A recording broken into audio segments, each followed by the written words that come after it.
Sir जी हाँ, आप लोग वहाँ पे देख रहे हैं स्टार्टिंग बचूरी जी, हम सुई का फिर से शो होते हैं स्टार्टिंग बचूरी में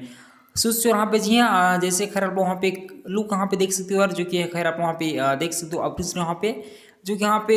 जैसे खैर यहाँ पे मैंने आप वहाँ पे अभी से कल या परसों आप वहाँ पे आप सबको मैं बताया था यहाँ पे, जो कि ऑफिशियली तो वहाँ पे कंफर्म खैर यहाँ पे नहीं हुआ था, लेकिन तो भी यहाँ पे ऑफिशियली खैर वहाँ पे फैंस की तरफ से वहाँ पर चैनल की तरफ से हो गया था कि एक सॉन्ग आने वाला है, जो कि इस साल का पहला छठ पूजा सॉन्ग वहाँ पे पवन भैया कहाँ पे होने वाला था। तो खैर मैंने आज सॉन्ग पे बताया कि कल सुबह आप वहाँ पे एक गाना आने वाला था, तो तैयार रहिए खैर आप सब। तो लेकिन वहाँ पे वो सॉन्ग जो था वहाँ पे ऑफिशियली पहले यहाँ पे देवी गीत में वहाँ पे आ चुका था, उसी सॉन्ग को उसी चैनल वाले ने क्या किया कि उस सॉन्ग को वहाँ पे बता दिया कि छठ पूजा के थोड़ा सा यहाँ पे टाइटल देखे, खैर आप वहाँ पे टाइटल डाला, बोला कि सॉन्ग आ रहा है। तो मैंने सारे यूट्यूबर खैर आप लोगों पे ऐसे फिलहाल बताए ही होंगे कि सॉन्ग आ रहा था, लेकिन सॉन्ग वो खैर ऑफिशियल यहाँ पे कंफर्म नहीं था। हाँ ऑफिशियल एक सॉन्ग आने वाला है, उसके मैं जरूर से आप लोगों को बताऊंगा। मिलेंगे किसी नेक्स्ट में, जय जय बच्चों, लव यू यार।